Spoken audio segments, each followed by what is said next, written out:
Olá pessoal, boa noite. Nós estamos aqui novamente numa leitura que eu vou fazer. Hoje é dia 16/12, são 10h50 da noite. Estou aqui esse horário porque é o horário que eu tive tempo. E vocês sabem, eu até publiquei hoje, né, que Antônio Negri faleceu. Ele é um autor importante. Eu até fiz uma postagem com alguns livros que eu tenho dele. Um aqui é esse livro aqui, Multidão, tá?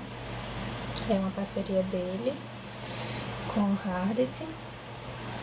Os sabrezinhos aqui, mas eu acho que ele realmente não se inspirou em Star Wars, mas foi o contrário. Eu sei que as épocas não batem mal. Fazer o quê, né? Bruce! Esse aqui, que é muito bom dele, eu gosto. É uma entrevista que foi transcrita, mas eu acho legal. Eu até me referi a esse livro ao último capítulo. Ele tem outros livros, tá? Esses são os que eu tenho. E esse aqui, que é... Só um minutinho. Diga, minha filha. Oi. Tá precisando de alguma coisa? Certo. Então, esse aqui, Império, que é... O trechinho que eu vou ler agora é dele, tá? Que também é uma parceria com Hardet. Negri e Hardet, certo? Primeiro aqui, eu vou ler. Sim, como todo autor, tem críticas a se fazer ao trabalho e tudo, mas não é o propósito aqui. Hoje eu vou só ler um trecho que eu acho importante, que eu acho interessante, que traz coisas legais até para o projeto Poesia no Mundo, né? Que tem a ver. E é isso. Eu vou ler aqui um trecho que ele cita no livro dele, mas que não é dele, é de Franz Kafka, que é outro autor importante. Eis aqui, portanto, o homem fora do nosso povo, fora da nossa humanidade. Ele está continuamente faminto. Nada lhe pertence a não ser o instante, o prolongado instante de tortura. Ele sempre tem apenas uma coisa: seu sofrimento. Mas não existe nada na face da terra que lhe possa servir de remédio. Não há chão para ele colocar seus 2 pés. Não há apoio onde suas 2 mãos se possam agarrar. E, assim, ele é menos aquinhoado do que o trapezista de music hall, que pelo menos está pendurado por um fio. Ele cita esse trecho em uma das aberturas de um capítulo, certo? Eu acho interessante esse trecho, é do capítulo que eu vou ler, só que eu vou ler mais lá na frente. Então tá. O capítulo que eu... não é o capítulo, né? É um trecho que eu vou ler. Ele inicia com o título Ser contra nomadismo, deserção e êxodo. Vamos começar. Este reconhecimento nos leva de volta à questão inicial. O que significa ser republicano hoje? Já vimos que a resposta crítica moderna, que consiste em abrir a dialética entre interior e exterior, já não é possível. Uma noção efetiva de republicanismo pós-moderno terá de ser construída a Millet, com base na experiência vivida da multidão global. Um elemento que podemos apontar com o dedo no nível mais fundamental e elementar é a vontade de ser contra. Em geral, a vontade de se opor não parece precisar de explicação. Desobediência à autoridade é um dos atos mais naturais e saudáveis. Parece-nos absolutamente razoável que aqueles que são explorados resistam e, dadas as condições necessárias, se rebelem. Hoje, entretanto, isso pode não ser tão óbvio. Uma longa tradição de cientistas políticos tem dito que a questão a ser respondida não é porque o povo se rebela, mas porque não o faz. Ou seja, por que o povo não está se rebelando? Ou, de preferência, como dizem Deleuze e Guattari, o problema fundamental de filosofia política é ainda exatamente aquele que Spinoza viu com tamanha clareza e que Wilhelm Reich descobriu. Porque os homens lutam obstinadamente por sua servidão, como se ela os fosse salvar. Hoje, a primeira questão de filosofia política não é se ou mesmo porque existem resistência e rebelião, mas sim como determinar o inimigo contra o qual se rebelar. De fato, com frequência, a inabilidade para identificar o inimigo é o que conduz à vontade de resistir nesses círculos paradoxais. A identificação do inimigo, entretanto, não é fácil. Levando-se em conta que a exploração não é propensa a ter lugar específico e que estamos imersos num sistema de poder tão profundo e complexo que já não podemos determinar uma diferença ou medida específica. Sofremos a exploração, a alienação e o comando, como sofremos nossos inimigos, mas não sabemos localizar onde se produz a opressão. E apesar disso, ainda resistimos e lutamos. Ou seja, nós não conseguimos identificar de onde vem a opressão, quem são os nossos inimigos, mas ainda assim resistimos. É isso que ele está falando aqui. Não se deve exagerar esses paradoxos lógicos. Embora no novo terreno do império, a exploração e a dominação nem sempre possam ser definidas em lugares específicos. Elas, todavia, existem.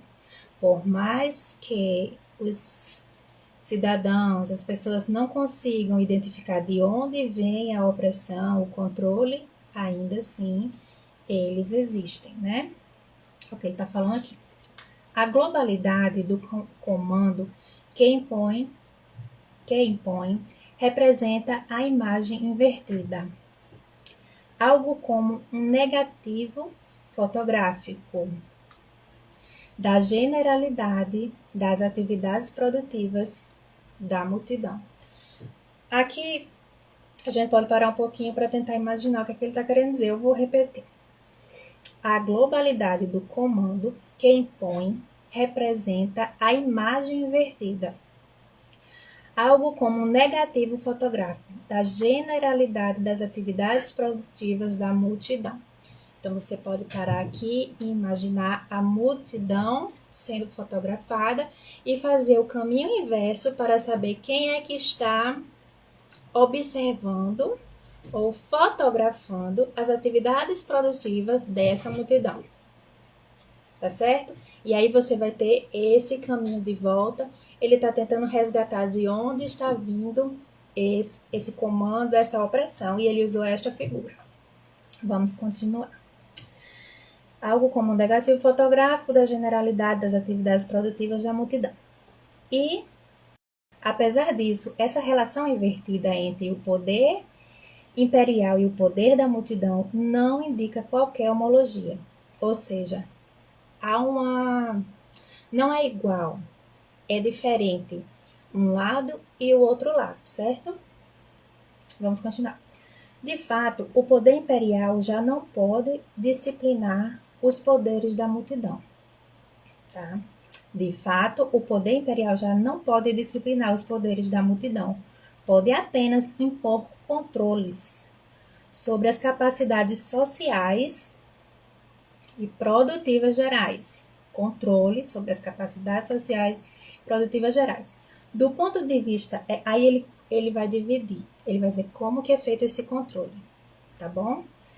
Ele diz que não pode mais ser disciplinado, mas existe um controle. Como que ele controla aqui essa multidão? Do ponto de vista econômico, o regime salarial é substituído como uma função de regulamentação, por um sistema monetário flexível e global. O sistema de salário funciona como um sistema de regulamentação dessa multidão, tá? É o primeiro ponto. O comando normativo é deslocado pelos procedimentos de controle e pela polícia. É o segundo ponto de controle, tá? As polícias dos estados. E o exercício da dominação, escutem, isso tem tudo a ver com o meu projeto Poesia no Mundo, tá? E o exercício da dominação é formado através das redes de comunicação. Então, as redes de comunicação são uma ferramenta de dominação. Vamos continuar aqui. Tá. Então, o exercício da dominação é formado através das redes de comunicação. É assim que a exploração e a dominação constituem um não lugar geral no terreno imperial. É um poder dividido para que não se identifique a origem, de onde é que ele está vindo, para que esse não lugar desorganize também uma possível resistência ou desobediência, porque não se identifica de onde vem essa dominação. As pessoas sabem que essa dominação vem através das redes de comunicação, né? As pessoas entendem que o sistema de salário ele é projetado para que, depois ele vai falar, tá? Mas eu vou adiantar, para que as pessoas não consigam serem donas do seu destino, ou seja, se elas não estão satisfeitas em um lugar, elas querem ir para outro lugar, mas elas não têm essa condição. Então, isso é um sistema de controle planejado, que ele vai destrinchar daqui a pouco. Então, continuando. Apesar de a exploração e a dominação ainda serem vividas concretamente na carne da multidão, elas são, contudo, amorfas, não têm forma, de tal maneira que parece não haver lugar para esconder. Se já não existe um lugar que possa ser reconhecido como fora, precisamos ser contra em toda parte.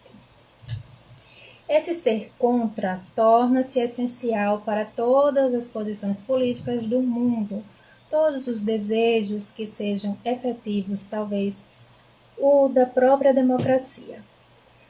Os primeiros guerrilheiros antifascistas da Europa, desertores armados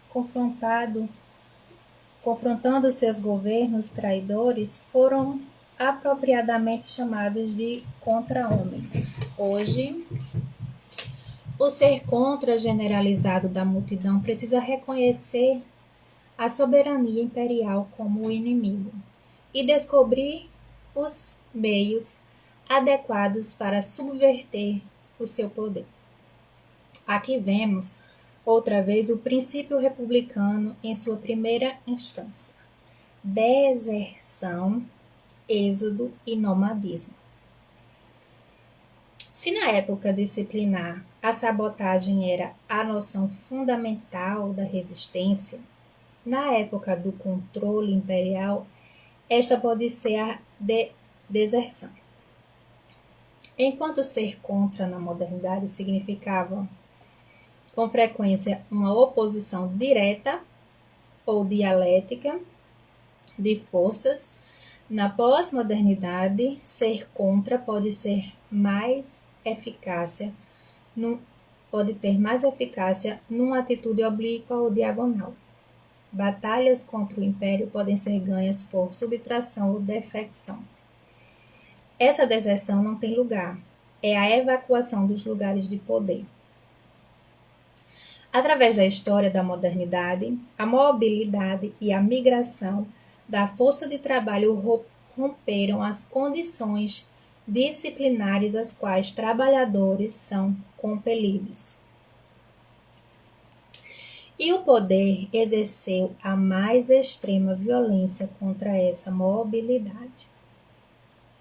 Nesse sentido, a escravidão pode ser considerada numa série contínua que inclui os diversos regimes de trabalho assalariado como o mais extremo aparelho repressivo para impedir a mobilidade da força de trabalho.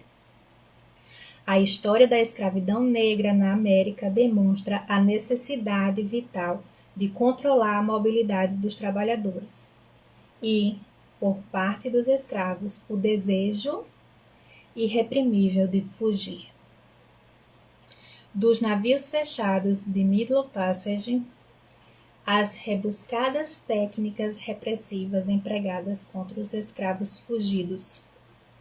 A mobilidade e o nomadismo em massa de trabalhadores sempre expressam uma recusa e uma busca de libertação. A resistência contra as horríveis condições de exploração e a busca de liberdade e de novas condições de vida. Seria interessante, de fato, escrever uma história geral dos modos de produção pelo prisma do desejo de mobilidade dos trabalhadores, do campo para a cidade, da cidade para a metrópole, de um estado para outro, de um continente para outro, em vez de examinar esse desenvolvimento apenas do prisma de regulamentação das condições técnicas de trabalho pelo capital. Essa história configuraria substancialmente o conceito marxista dos estágios de organização do trabalho, que serviu como arcabouço teórico para numerosos autores. Hoje, a mobilidade da força de trabalho e dos movimentos migratórios é extraordinariamente difusa e difícil de captar. Mesmo os movimentos populacionais mais significativos da modernidade, incluindo as migrações brancas e negras através do Atlântico, constituem eventos liliputianos diante dos enormes traslados populacionais da nossa época. Um espectro persegue o mundo. O espectro da migração. Todos os poderes estão aliados numa impiedosa operação contra ela. Mas o movimento é irresistível. Então, aqui ele fecha o pensamento dele, né? Resume. E aí nós podemos juntar com a realidade que a gente tem visto, de que existe correntes, como eu digo assim, uma imagem de correntes com elos, correias, que prendem o mundo, né? Vamos usar essa imagem para a gente entender qual é o pensamento dele. Que prendem os seres humanos nas regiões em que eles devem estar. Né? Não é permitido ao ser humano que nasce em um determinado lugar decidir, não quero ficar aqui, não gosto, quero ir para outro canto e tal. Não é tão fácil, não é nada fácil, não é permitido para todos, somente para uma minoria, e isso tem um porquê.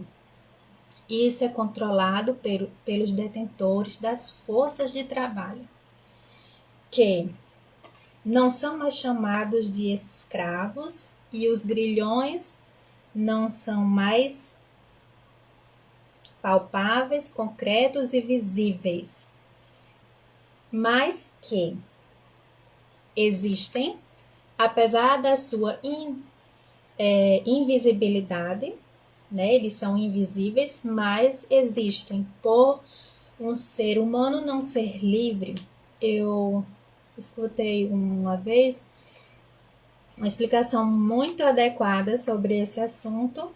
Um professor agora, que eu não lembro mais o nome, é um cientista das antigas, ele é brasileiro, vi um vídeo. E ele explicava esse pensamento assim: uma determinada aluna, né? Ai, você acha que você é livre? E a aluna, sim, eu sou livre. Eu vivo numa sociedade democrática que respeita as liberdades de expressão, de ir e vir.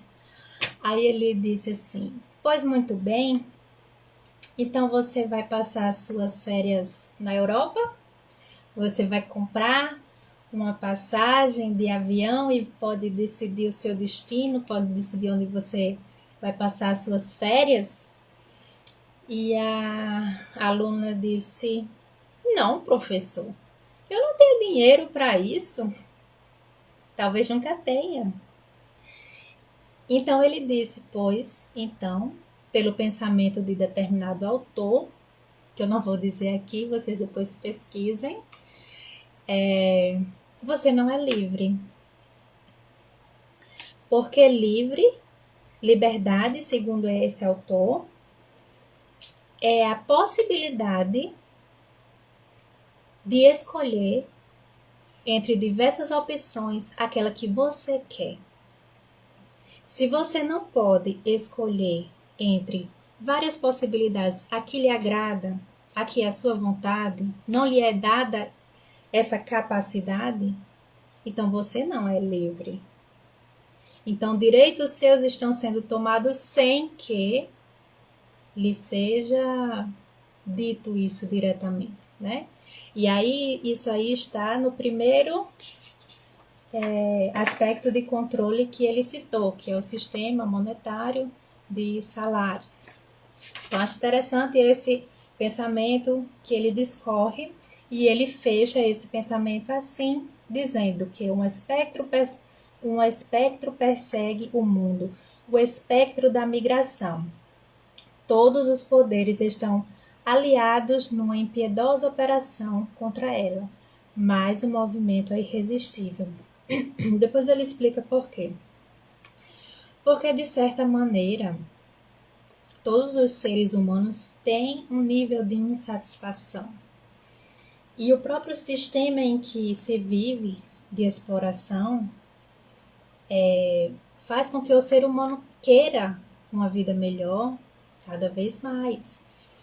E na maioria dos países subdesenvolvidos, de terceiro mundo, como em desenvolvimento, como queira chamar, essa condição de vida é muito desgastante e não há perspectiva de grandes melhoras. Então, os indivíduos eles começam a almejar algo que eles não podem ter. E alguns se lançam, perdem a vida e separam suas famílias na questão da migração, que a gente tanto vê nos telejornais. Isso ele está explicando aqui que é a forma de luta contra algo que eles não querem. Não é mais a sabotagem, como ele diz aqui, é a deserção. É o ser humano dizendo, não, isso aqui eu não quero.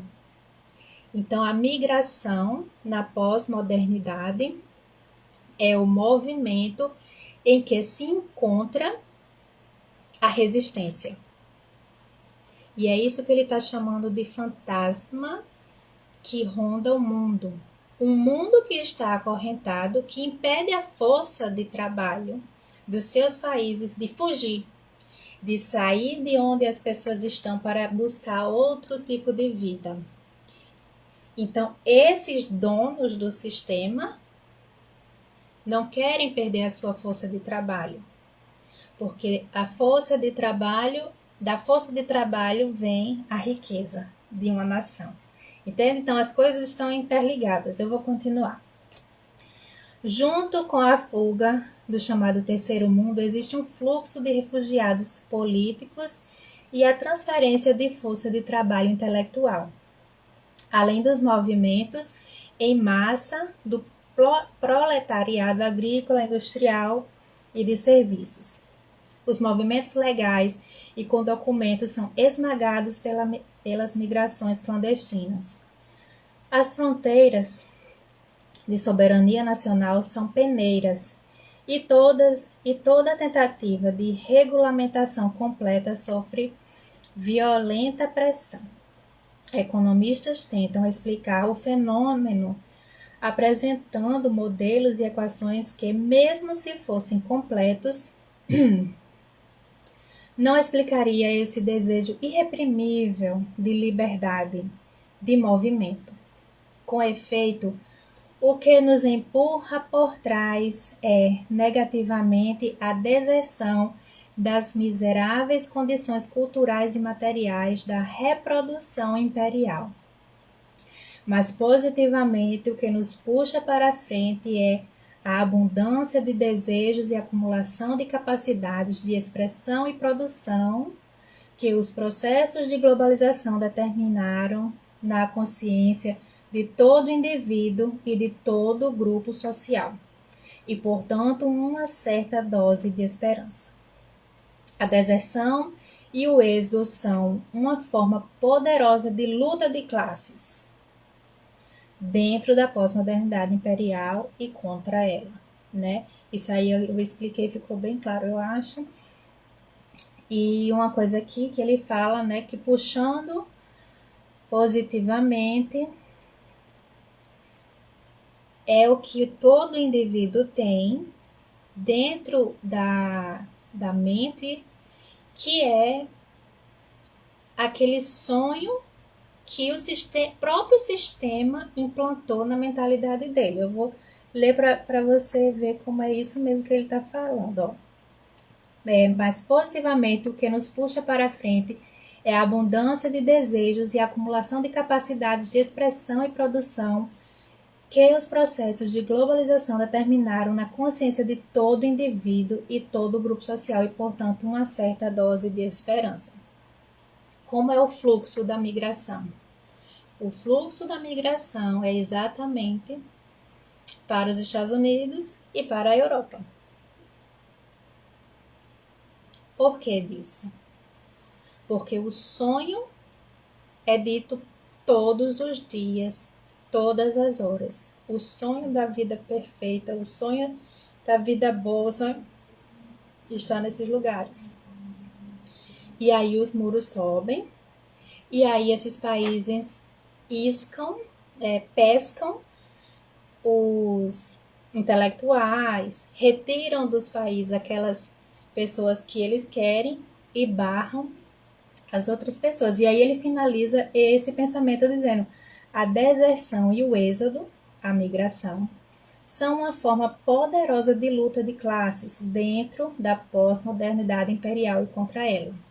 Então, repetindo, para quem está chegando agora, aqui é um texto de Negri, onde ele explica que a insatisfação e a não luta, a não resistência das populações no sistema da pós-modernidade, ela muitas vezes ocorre porque não existe um lugar concreto de emanação de poder.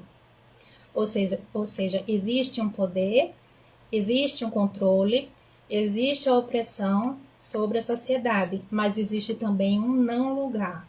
Por quê? Porque esse poder, ele é dividido. E aí ele divide isso explicando que a primeira forma de controle social é o sistema monetário através do sistema de salários. Ou seja, você não pode porque você não tem condições, porque a sociedade não lhe dá condições. Então, a falta de liberdade vem por falta de poder econômico e isso é planejado, tá? E aí eu não vou repetir porque eu já dei outros exemplos, vai ficar gravado aí. Outro ponto são através de controle, através de políticas. E o terceiro ponto fundamental, que tem tudo a ver com o nosso projeto Poesia no Mundo, que é a opressão, né, o controle, a dominação, a palavra que ele usa, é formada através das redes de comunicação, tá? E aí, o mundo está como se fosse uma imagem assim, acorrentado, as pessoas estão fixas nos lugares onde nascem por uma impossibilidade de sair para outros centros e fazer a sua vida, o seu destino, de planejar da forma como ela quer. Isso é uma falta de direitos, uma falta de liberdade. E aí ele diz, o espectro persegue o mundo. Um espectro persegue o mundo, o espectro da migração. Todos os poderes estão aliados numa impiedosa operação contra ela, mas o movimento é irresistível. Ele dá o exemplo da escravidão na antiguidade, onde ele mostra que como é importante o poder sobre a movimentação da força de trabalho. E a força de trabalho de um país é de onde vem a riqueza desse país. Então, a retenção ou prisão dos trabalhadores em certas condições, sob certas condições mesmo, né? De estagnação, de não crescimento, de não melhoria salarial, de mais condições e direitos trabalhistas, isso é planejado, porque eles não poderão jamais sair de onde eles estão, e onde eles estão gerando riqueza para outra pessoa, né? Então, isso é uma forma de controle. E aí ele completa: a deserção e o êxodo, que é a migração, são uma forma poderosa de luta de classes. Ou seja, é a busca que o trabalhador demonstra a busca através dessa forma. Não, eu não quero, eu rejeito essa opressão, eu rejeito essa prisão, eu vou fugir como os escravos fugiam, porque hoje os grilhões não são mais visíveis, mas existem. Porque se eles não podem, então existe uma prisão, né? Então, é uma poderosa luta de classes dentro da pós-modernidade imperial e contra ela. Essa mobilidade, entretanto, ainda constitui um nível espontâneo de luta. E como observamos anteriormente, hoje leva muita frequência, às novas condições desraigadas de pobreza e miséria. Uma nova horda de nômades, uma nova raça de bárbaros se erguerá para invadir e evacuar o império. Nietzsche foi curiosamente presciente do seu destino no século XIX. Problema: onde estão os bárbaros do século XX? Obviamente, eles só vão aparecer e se consolidar depois de enormes crises socialistas.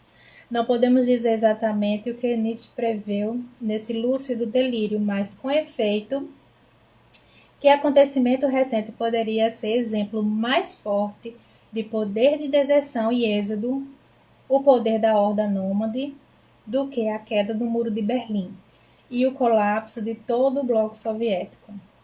Na deserção da disciplina socialista, a mobilidade selvagem e a migração em massa contribuíram substancialmente para o colapso do sistema.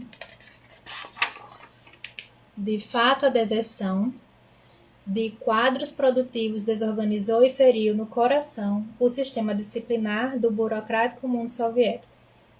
O êxodo de trabalhadores altamente treinados da Europa Oriental desempenhou papel central em provocar o colapso do muro. Apesar de referir-se às particularidades do sistema estatal socialista, esse exemplo demonstra que a mobilidade da força de trabalho pode, de fato, expressar e abrir um conflito político e contribuir para a destruição do regime. O que precisamos, entretanto, é mais do que isso. Precisamos de uma força capaz não apenas de organizar as capacidades destrutivas da multidão, mas ainda de constituir uma alternativa por meio dos desejos da multidão. O contra-império precisa também ser uma visão global, uma nova maneira de viver no mundo. Deixa eu ver aqui se tem mais alguma coisa que eu queira falar. Essa mobilidade de força de trabalho e esse êxodo político tem 1000 fios que se entretecem. Velhas tradições e novas necessidades são misturadas assim com o republicanismo da modernidade, é costurado com a moderna luta de classes, o republicanismo pós-moderno, se é que vai aparecer, deverá enfrentar tarefa parecida. Pronto.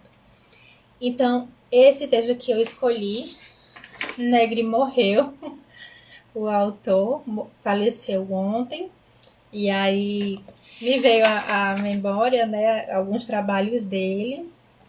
Eu li esse aqui, Império, esse trecho está nesse livro. Também tem esse aqui, Multidão. E eu também tenho esse. Ele tem outros livros, tá? Esses aqui são os que eu tenho. Esse aqui é uma entrevista que ele deu, que foi transcrita. É muito bonzinho, eu gosto. E aí, pronto. Como todo autor, tem críticas, né, a respeito do seu trabalho. Mas esse texto que eu li aqui, esse trecho eu gosto muito, principalmente porque tem muito a ver com o meu projeto, né, de poesia no mundo. É um autor importante e que deixou aí o seu trabalho. Espero que vocês continuem acompanhando o projeto, as lives, que quando eu posso eu sempre faço, né, quando eu tenho tempo e tudo. Sempre lembrando que é muito importante para entender o projeto acompanhar também todas as redes de notícia e streams, né? Porque é sobre isso. E agradeço o pessoal que está aqui assistindo. E eu agora vou lá. Um abraço a todos e até mais.